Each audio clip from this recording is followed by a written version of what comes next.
Hello दोस्तों, स्वागत है आप सभी का आपके अपने यूट्यूब चैनल पर। दोस्तों, आज का टॉपिक है हमारा डेंगू। हम डेंगू संबंधित 25 प्रश्नों को हल करने वाले हैं ताकि सभी प्रश्न आपके इस परीक्षा के दृष्टिकोण से कंप्लीट हो जाएंगे। तो दोस्तों, आज यह टॉपिक हमारे डेंगू जो है एमपीटेड वर्ग 3 के लिए बेहद ही महत्वपूर्ण है। तो चलिए शुरू करते हैं आज का हमारा पहला प्रश्न। आज का पहला प्रश्न दोस्तों हमारा, डेंगू बुखार किस प्रकार के विषाणु से होता है? तो इसके ऑप्शन है रेट्रोवायरस, फ्लेवी वायरस, थर्ड है कोरोना वायरस और फोर्थ है एडेनो वायरस। तो करेक्ट आंसर हो जाएगा flavivirus. Option number B correct answer हो जाएगा दोस्तों। डेंगू फ्लेवी वायरस कुल के वायरस से होता है, यह आपको ध्यान रखना है। अगला प्रश्न है हमारा, डेंगू रोग को फैलाने वाला मुख्य वाहक कौन है? ऑप्शन है एनाफिलीज मच्छर, क्यूलेक्स मच्छर, एडिस एजिप्टी मच्छर और फोर्थ है टिक्स। तो दोस्तों करेक्ट आंसर हमारा option number C Aedes aegypti मच्छर। एडिस एजिप्टी मच्छर दिन में काटता है और डेंगू फैलाता है, यह आपको ध्यान रखना है। नेक्स्ट क्वेश्चन है हमारा, डेंगू वायरस शरीर में किस प्रकार की प्रतिरक्षा उत्पन्न करता है? ऑप्शन है जीवाणु संक्रमण, सेलुलर इम्यून रिस्पांस, थर्ड है वायरल एंटीबॉडी रिस्पांस और फोर्थ ऑप्शन है कोई नहीं। तो दोस्तों आपको ध्यान रखना है, डेंगू वायरस शरीर में वायरल एंटीबॉडी रिस्पांस की प्रतिरक्षा प्रतिक्रिया उत्पन्न करता है। Option number C correct answer हो जाएगा। वायरस के प्रति शरीर एंटीबॉडी बनाता है, यह आपको ध्यान रखना है मित्रों। नेक्स्ट क्वेश्चन है हमारा, डेंगू बुखार का सबसे खतरनाक रूप क्या कहलाता है? ऑप्शन है classical dengue, viral fever, third है हेमोरेजिक डेंगू और थर्ड है फोर्थ ऑप्शन है स्किन डेंगू। तो करेक्ट आंसर हो जाएगा खतरनाक रूप क्या कहलाता है दोस्तों? Haemorrhagic dengue. ऑप्शन इसकी जो व्याख्या दी हुई है इसमें दिया है कि इसमें प्लेटलेट्स तेजी से गिरने लगते हैं। यदि किसी व्यक्ति को डेंगू हो जाता है तो उसकी प्लेटलेट्स बहुत कम हो जाएंगी और रक्तस्राव हो सकता है। तो option number C correct answer हो जाएगा। अगला प्रश्न है हमारा, डेंगू का निदान किस टेस्ट द्वारा होता है? ऑप्शन है WBC टेस्ट, सेकंड ऑप्शन है एलिसा टेस्ट, थर्ड है MRI और फोर्थ है CBC। तो दोस्तों डेंगू का निदान होता है, यह होता है एलिसा टेस्ट के द्वारा। Option number B correct answer हो जाएगा। एलिसा टेस्ट करने पर डेंगू की वायरस की पुष्टि होती है, यह आपको ध्यान रखना है। अगला प्रश्न है हमारा, डेंगू में प्लेटलेट्स की संख्या किस स्तर तक गिर सकती है? ऑप्शन है 1 लाख, सेकंड ऑप्शन है 50,000, थर्ड है 20,000 और फोर्थ है डी 80,000। तो दोस्तों आपको ध्यान रखना है, डेंगू में प्लेटलेट्स की संख्या 20,000 के स्तर तक गिर सकती है, जो बहुत ही गंभीर मामला होता है। गंभीर मामलों में दोस्तों प्लेटलेट्स 20,000 से भी कम हो जाती है, जिससे व्यक्ति को रक्तस्राव भी होता है और उसके बचने की संभावना बहुत कम हो जाती है। तो यह आपको ध्यान रखना है। आइए बढ़ते हैं अगले प्रश्न की ओर दोस्तों। अगला प्रश्न है हमारा, डेंगू बुखार में कौन सा लक्षण विशेष रूप से दिखाई देता है या फिर पाया जाता है? ऑप्शन है इसके हमारे भूख अधिक लगना, नाक से खून आना, वजन बढ़ना, ब्लड शुगर बढ़ना। तो दोस्तों जैसे भी हमने देखा कि डेंगू बुखार होने पर प्लेटलेट्स कम हो जाती हैं और रक्तस्राव होने लगता है और खून से भी नाक आने लगता है। तो करेक्ट आंसर हो जाएगा ऑप्शन नंबर बी, नाक से खून आना। प्लेटलेट्स के कम होने पर ब्लीडिंग होती है, यह आपको ध्यान रखना है। अगला प्रश्न है हमारा, डेंगू का टीका कौन सा वैक्सीन निम्न में से कौन सा है? ऑप्शन है कोवैक्सीन, सेकंड है डेंग वैक्सिया, थर्ड है पोलियोवैक्स और फोर्थ है इन्फ्लुएंजा शॉट। तो डेंगू का टीके के लिए कौन सी होती है? डेंग वैक्सिया डेंगू के लिए पहली वैक्सीन है, यह आपको ध्यान रखना है। अगला प्रश्न दोस्तों हमारा, डेंगू के प्रसार को रोकने के लिए मुख्य उपाय क्या है? ऑप्शन है मच्छरदानी का प्रयोग, सेकेंड ऑप्शन है रुके हुए पानी को हटाना, थर्ड है ठंडा पानी पीना और फोर्थ है अधिक नींद लेना। तो option number B correct answer हो जाएगा। रुके हुए पानी को हटाना यह डेंगू के प्रसार को रोकने का मुख्य उपाय है, ताकि मच्छर रुके हुए पानी में ही पनपते हैं। यदि रुका हुआ पानी हट जाएगा तो मच्छर वहाँ पे की संभावना कम है कि मच्छर उसके आसपास हो। तो करेक्ट आंसर हो जाएगा हमारा ऑप्शन नंबर बी। अगला प्रश्न है हमारा, डेंगू वायरस में कुल कितने सीरोटाइप होते हैं? ऑप्शन है 2, 4, 6 या फिर 8। तो करेक्ट आंसर हो जाएगा ऑप्शन नंबर बी, ऑप्शन होगा 4। 4 डेंगू के वायरस में कुल सीरोटाइप होते हैं। कौन कौन सा? तो दोस्तों यह होता है dengue first, dengue second, dengue third और डेंगू 4। ये 4 प्रकार होते हैं, जिसे DEN फर्स्ट, DEN 2, DEN 3 और DEN 4 इस नाम से जानते हैं। यह डेंगू के सीरोटाइप हैं, आपको ध्यान रखना है। अगला प्रश्न है हमारा, डेंगू के मच्छर दिन में किस समय सबसे अधिक सक्रिय होते हैं? ऑप्शन है सुबह और शाम, रात, दोपहर या फिर पूरे दिन। तो एडिस एजिप्टी मच्छर जो होते हैं सुबह और शाम को समय में काटता है, तो यह आपको ध्यान रखना है। अगला प्रश्न है हमारा, डेंगू वायरस शरीर में कितने दिन तक सक्रिय हो सकता है या फिर होता है? ऑप्शन है 2 से 5 दिन, 7 से 10 दिन, 4 से 7 दिन या फिर 10 से 14 दिन। तो दोस्तों डेंगू वायरस शरीर में 4 से 7 दिनों में सक्रिय होता है। Option number C correct answer हो जाएगा। औसतन 4 से 7 दिन के बाद लक्षण दिखाई देने लगते हैं।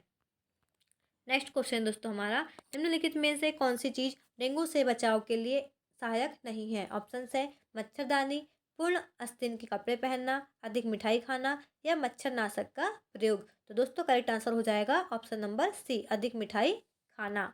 मिठाई का इससे कोई संबंध नहीं होता है, ये आपको ध्यान रखना है। अगला प्रश्न है हमारा, डेंगू किस अंग को सबसे अधिक प्रभावित करता है? ऑप्शन है लीवर, हार्ट, ब्रेन या फिर किडनी। तो करेक्ट आंसर हो जाएगा लीवर। लीवर में सूजन और एंजाइम असंतुलन हो सकता है, तो option number A correct answer हो जाएगा दोस्तों। आइए बढ़ते हैं हमारे अगले प्रश्न की ओर। अगला प्रश्न है हमारा, डेंगू से बचने के लिए सबसे असरदार रणनीति क्या है?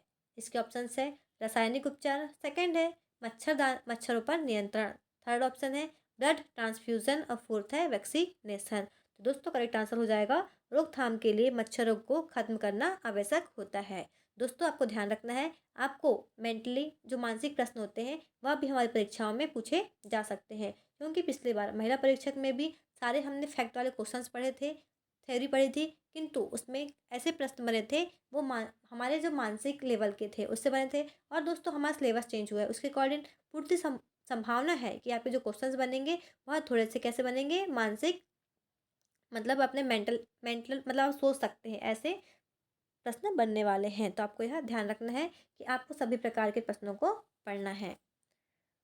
तो दोस्तों अगला प्रश्न है हमारा, डेंगू से बचने के लिए सबसे असरदार रणनीति क्या है? तो करेक्ट आंसर हो जाएगा मच्छर नियंत्रण। यह रोकथाम के लिए मच्छरों को खत्म करना आवश्यक होता है। अगला प्रश्न दोस्तों हमारा, डेंगू के दौरान मरीज को कौन सी चीज़ें से परहेज करना चाहिए? ऑप्शन है दूध, पपीते का पत्ता, थर्ड है एस्पिरिन और फोर्थ है नारियल पानी। तो दोस्तों डेंगू के दौरान मरीज को एस्पिरिन दवा से क्या करना चाहिए? परहेज करना चाहिए, क्योंकि एस्पिरिन रक्त को पतला करती है जिससे ब्लीडिंग हो सकती है। और डेंगू के दौरान यदि प्लेटलेट्स कम हो जाती है, वैसे ही डेंगू की अपने ब्लीडिंग की संभावना अधिक होती है, इसलिए एस्पिरिन रक्त को पतला करती है, इसलिए वह नहीं लेना चाहिए।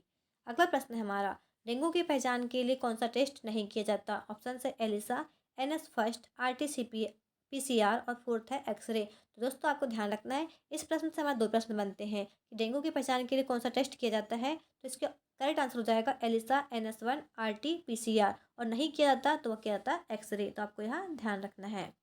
अगला प्रश्न है हमारा, पपीते के पत्ते का सेवन डेंगू में क्यों फायदेमंद होता है? ऑप्शन है शरीर ठंडा रखता है, सेकंड ऑप्शन है प्लेटलेट्स बढ़ने में मदद करता है, थर्ड है मच्छर दूर भागते हैं और फोर्थ है स्वाद अच्छा होता है। तो दोस्तों करेक्ट आंसर हो जाएगा प्लेटलेट्स बढ़ने में मदद करता है। इसलिए डेंगू यदि किसी व्यक्ति को होता है तो उसे पपीते के पत्ते का सेवन मतलब उससे रस जूस बनाकर उसे पिलाना चाहिए। तो option number B correct answer हो जाएगा,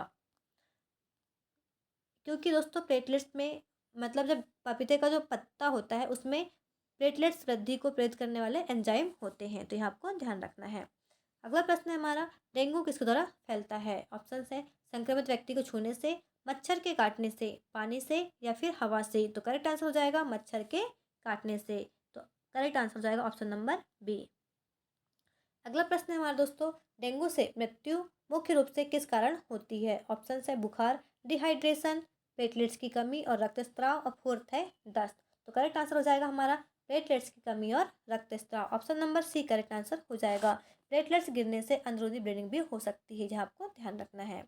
अगला प्रश्न है हमारा, एडिस मच्छर किस रंग का होता है? ऑप्शन है काला और सफ़ेद धारियों वाला, सेकेंड है पीला, नीला या फिर लाल। तो दोस्तों आपको ध्यान रखना है, एडिस मच्छर को हम टाइगर मच्छर के नाम से भी जानते हैं। क्यों? क्योंकि उसमें काला और सफ़ेद धारियों वाला कैसा होता है? रंग होता है। तो option number A correct answer हो जाएगा। इसकी पहचान सफ़ेद धारियों से होती है, इसे हम वाइट टाइगर भी कहते हैं, टाइगर मच्छर के नाम से भी जानते हैं। अगला प्रश्न है हमारा, डेंगू वायरस पहली बार कब पहचाना गया था? ऑप्शन है 1924, 1943, 1940 या फिर 1980। तो दोस्तों 1940 के दशक में डेंगू वायरस का पता चला था, यह आपको ध्यान रखना है।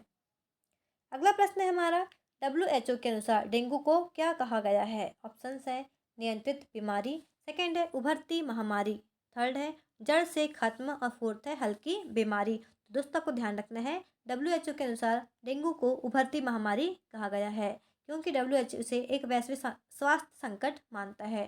तो ऑप्शन है करेक्ट आंसर बी सही हो जाएगा। दोस्तों को ध्यान रखना है, डेंगू से बचाव किस तरह से आप कर सकते हैं।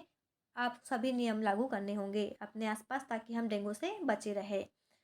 आइए बढ़ते हैं अगले प्रश्न की ओर। अगला प्रश्न है हमारा, निम्न में से किस राज्य में डेंगू के अधिक मामले देखे जाते हैं? ऑप्शन है राजस्थान, केरल, बिहार, फोर्थ ऑप्शन है पंजाब। तो दोस्तों को ध्यान रखना है, केरल में सबसे अधिक डेंगू के मामले देखे जाते हैं। केरल और दक्षिण भारत के राज्यों में अधिक केस सामने आते हैं। अगला प्रश्न दोस्तों हमारा, डेंगू का इलाज किस प्रकार होता है? ऑप्शन है एंटीबायोटिक, वायरल किट, लक्षणों के अनुसार उपचार और फोर्थ है वैक्सीनेशन। तो दोस्तों डेंगू का कोई विशेष इलाज नहीं होता है, लक्षणों के अनुसार हम उपचार करते हैं। तो option number C correct answer हो जाएगा। दोस्तों यह हमारे डेंगू संबंधित 25 प्रश्न हैं जिन्हें हमने सॉल्व किया इस वीडियो में। अगले वीडियो में हम 6 रोग संबंधित प्रश्नों को हल करने वाले हैं, जिसमें आपके सभी 25 प्रश्न होंगे और वो भी महत्वपूर्ण होंगे। तो दोस्तों अगले वीडियो को पाने के लिए हमारे चैनल सब्सक्राइब नहीं किया आपने तो सब्सक्राइब अवश्य करें। धन्यवाद।